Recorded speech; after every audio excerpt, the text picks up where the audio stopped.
Halo teman-teman, kita jumpa lagi di channel Pojok Kelas. Hari ini kita akan membahas tentang ciri khusus tumbuhan dari tema 2, subtema 1, Mupel IPA, kelas 6 SD. Selamat belajar. Ini adalah tanaman teratai. Tahukah kalian mengapa tanaman teratai bisa hidup di air? Ciri-ciri dari tanaman ini yakni bisa kalian lihat. Yang pertama, daunnya berbentuk bundar dan lebar.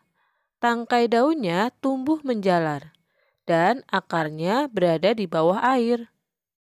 Perhatikan baik-baik untuk bentuk daun teratai. Daun lebar dan bundar. Mengapa demikian? Agar daun dapat menyerap cahaya matahari sebanyak-banyaknya. Hal ini berdampak saat penguapan air dan berfotosintesis. Daun teratai memiliki larutan yang juga sebagai pembersih daun. Dari bentuk daunnya, kita ke tangkai daun yang tumbuh menjalar. Berikutnya, kita ke batangnya yang berongga. Rongga ini berfungsi untuk membawa oksigen ke batang dan akar. Meskipun akar berada di dalam air, namun akar masih tetap dapat bernafas. Untuk itu, mereka membutuhkan oksigen. Selanjutnya, kita ke ciri khusus tanaman bambu. Apakah di rumah kalian ada tanaman bambu? Tanaman bambu mempunyai ciri khusus, yaitu mempunyai bulu-bulu halus yang tajam. Bulu ini terdapat pada bagian batang. Bulu tersebut melekat sangat kuat dan dapat menyebabkan gatal.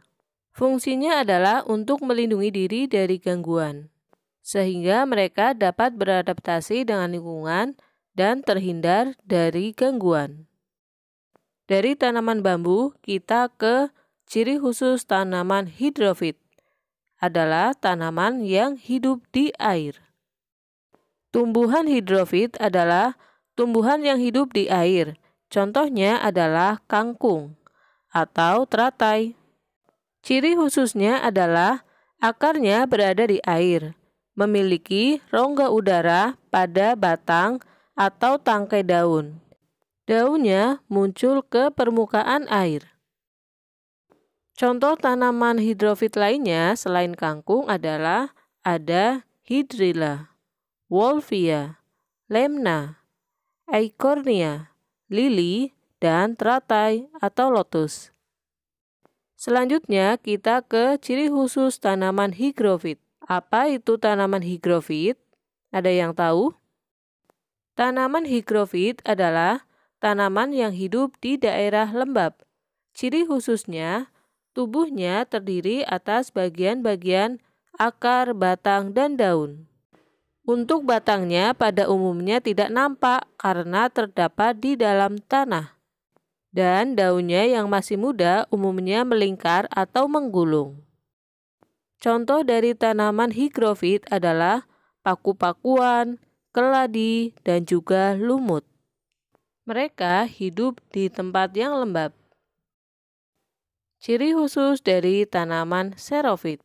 Ada hidrofit, higrofit, sekarang xerofit. Tanaman xerofit adalah tanaman yang hidup di daerah yang kering. Cirinya adalah mempunyai daun tebal, sempit, kadang-kadang berubah bentuk menjadi bentuk duri, sisik, atau bahkan tidak mempunyai daun. Batangnya tebal dan mempunyai jaringan untuk menyimpan air, serta akarnya panjang. Contoh tanaman xerofit adalah kaktus, lili gurun, dan tawar. Perhatikan ciri khususnya sama dengan yang tadi disebutkan. Setiap tumbuhan mempunyai ciri khusus agar dapat menyesuaikan diri, dapat beradaptasi dengan lingkungan, dan dapat bertahan hidup dengan lingkungan tempat tinggalnya. Ciri khusus tersebut merupakan anugerah dari Tuhan Yang Maha Esa kepada hewan, tumbuhan, dan juga manusia. Untuk itu, sesama ciptaan Tuhan, maka kita harus saling menjaga dan merawat, jangan merusak. Sampai di sini dulu untuk pembelajaran hari ini. Sampai jumpa dan tetap patuhi protokol kesehatan dengan cara memakai masker, mencuci tangan, menjaga jarak, menjauhi kerumunan, dan tetap di rumah saja. Sampai jumpa dan terima kasih.